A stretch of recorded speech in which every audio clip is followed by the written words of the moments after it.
पहली बात तो घर घर सिंदूर की भाजपा की योजना का क्या हुआ? जो घर घर सिंदूर भेज रहे थे, उस भाजपा की योजना का क्या हुआ, हम जानना चाहते हैं भाजपा से। एक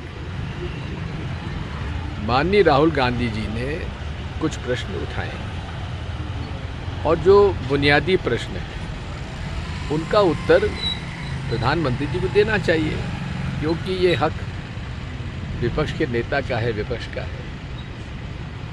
और विपक्ष का सम्मान पंडित जवाहरलाल नेहरू करते आए। चीन की लड़ाई के बाद जब 5 संसद सदस्य विपक्ष के पंडित जवाहरलाल नेहरू से मिलने गए कि आप सदन की बैठक बुलाइए, उसमें एक अटल बिहारी वाजपेयी जी थे जो कि पहली बार चुनकर आए थे और सदन की बैठक बुलाई गई, चर्चा हुई। लेकिन हालत ये है कि मौजूदा माननीय प्रधानमंत्री जी विपक्ष की बैठक बुलाते हैं लेकिन उसमें स्वयं उपस्थित नहीं होते। क्यों ऐसा? ये अपने आप को, उनकी जो जिम्मेदारी है उससे वो क्यों अलग होते हैं?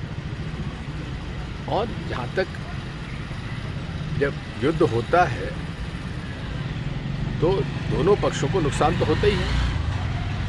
यदि राहुल जी ने पूछ लिया कि हमको कितना नुकसान हुआ है, इसमें क्या आपत्ति है। लेकिन इसी के साथ साथ मैं बधाई देना चाहता हूँ हमारी सेना को, हमारी एयरफोर्स को, जिन्होंने आतंकी जो उनके केंद्र थे उन पर सही निशाना मारकर वहाँ पर उनको नष्ट किया। अब उसमें हमको कितनी हानि हुई ये तो बताना चाहिए। और राहुल जी पुंछ में, जो भारत में हमारा बॉर्डर पे इलाका है, वहाँ काफ़ी लोगों के घरों में नुकसान हुआ है, कुछ लोग शहीद भी हुए हैं।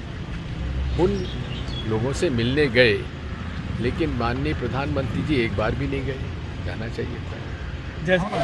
मैं सिवनी जिले के पारसपानी गांव में जो 2 बच्चों की हत्या हो गई थी वहाँ मिलने जा रहा हूँ। कल मैं डिंडोरी गया था। डिंडोरी में किस प्रकार से गरीब बैगा लोगों के साथ ठगी हुई है, उनकी ज़मीन बिना उनकी सहमति के रजिस्ट्री कर दी गई, नामांतरण हो गया। और ये भी एक आश्चर्य की बात है कि खरीदने वाले 4 आदिवासी हैं सिवनी, वहाँ के कटनी ज़िले के, जिन्होंने 4 लोगों ने आपस में 1000 एकड़ ज़मीन ही खरीदी है। 1000 एकड़। अब बताइए वो ज़मीन का पैसा कहाँ से आए और काहे के लिए? एक दूसरा, पूरा बाजार क्षेत्र जो है ये शेड्यूल एरिया में आता है और शेड्यूल एरिया में जो एरिया आता है वहाँ कोई भी कार्य बिना ग्राम सभा की मंजूरी के नहीं हो सकता। अब वहाँ पर बॉक्साइट की माइनिंग है तो बड़े बड़े माइनिंग कंपनियाँ वहाँ बॉक्साइट का ठेका लेना चाहते हैं।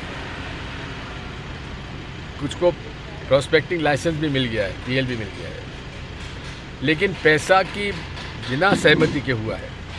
सारे गांव के लोग, आदिवासी लोग चाहते हैं कि अगर वहाँ खनन होना ही है तो क्यों ना उनकी सहकारी समितियों के माध्यम से काम हो ताकि उनको लाभ मिल सके। बैगा सबसे गरीब आदिवासियों में से आते हैं जिन्हें विशेष तौर पर सुविधा दी हुई है केंद्र सरकार द्वारा। इस बात को जांच करने के लिए मैं पिपरिया गांव में गया था, बजाज के गांव में जहाँ ये धोखाधड़ी हुई है। वहाँ से मैं लौट के जा रहा था तो अब हमारे पुराने मित्र हैं पूरन चंद जी, उनको मिलना था। फिर सत्येंद्र खंडेलवाल जी के सन इन लॉ, दामाद की बड़ी दुखद घटना में उनकी उनकी मृत्यु हो गई तो उनसे मिलना ज़रूरी था। तीसरा हमारे विवेक शर्मा, हमारे पुराना साथी है, उसका किडनी ट्रांसप्लांट हुआ है तो उनसे मिलेंगे। उसके बाद में सीधा सिवनी निकल जाऊँगा। धन्यवाद। अपने क्षेत्र की खबरों को देखने के लिए नीचे दी हुई लिंक को टच करें, लाइक और सब्सक्राइब करें, साथ ही बेल आइकॉन को प्रेस करना ना भूलें।